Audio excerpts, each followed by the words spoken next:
আমার ভাই যেহেতু বিগত 17 বছর তিনি জেল খেটেছেন, তার আসনটা তার জন্যই নির্ধারিত।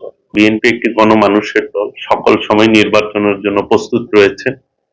এই যে একটা কথা বললেন আপনি যে ভিন্ন মত, বিষয়টা কিন্তু এখানে কন্ট্রাডিক্টরি কোনো বিষয় নেই। সংস্কার বিএনপিও চাচ্ছে, যৌক্তিক সময় পর্যন্ত সংস্কার চাচ্ছে, যে সংস্কার করে যৌক্তিক সময়ের মধ্য দিয়ে নির্বাচনের দাবি জানিয়েছে। এইখানে একজন আরেকজনের মধ্যে কিন্তু কোনো কন্ট্রাডিক্টরি কোনো বিষয় নেই। সবাই সংস্কার চাচ্ছে।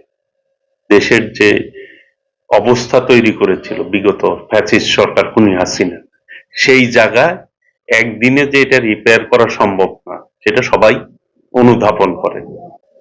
ফ্যাসিস্ট সরকারের বিরুদ্ধে যারা আন্দোলন সংগ্রাম করেছে, বিএনপির ভারপ্রাপ্ত চেয়ারম্যান দেশনায়ক তারেক রহমান ইতিমধ্যেই কিন্তু বলেছে যে খুনি হাসিনা বিরোধী, ফ্যাসিবাদী বিরোধী যারা আন্দোলন করেছে সকলকে নিয়ে জাতীয় ঐক্যমতের ভিত্তিতে জাতীয় সরকার করবে এবং দ্বিকক্ষ বিশিষ্ট পার্লামেন্ট করবে।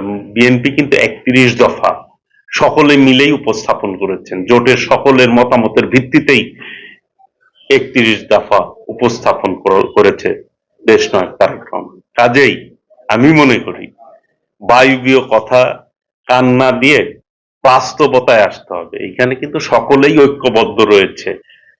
ফ্যাসিস্ট শেখ হাসিনা বিরুদ্ধে আন্দোলনে যারা রয়েছে তারা সকলেই, আমি মনে করি এই মুহূর্তে ঐক্যবদ্ধভাবেই পথ চলছে। আগামী দিনেও আমরা ঐক্যবদ্ধভাবে সকলে মিলে গণতান্ত্রিক বাংলাদেশ গড়ে তুলতে চাই। আরেকটি যে বিষয়টি আপনি সামনে নিয়ে এসছেন, যে আমি গত 2 টার্ম নির্বাচন করেছিলাম আমার ভাইয়ের আসনে।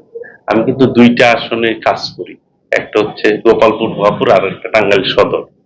দলই সিদ্ধান্ত দিবে এবং আমার ভাই যেহেতু বিগত 17 বছর তিনি জেল খেটেছেন, তার আসনটা তার জন্যই নির্ধারিত এবং আমি আশা করি উনি যেটা চুজ করবে তারপরে যেটা থাকবে সেই অনুযায়ী আমি ইনশাল্লাহ দুইজনেই নির্বাচন করবো, এটাই প্রত্যাশা। তারপর দল যেটা সিদ্ধান্ত দিব। আসন আমাদের দুইভাবেই আমি কাজ করব।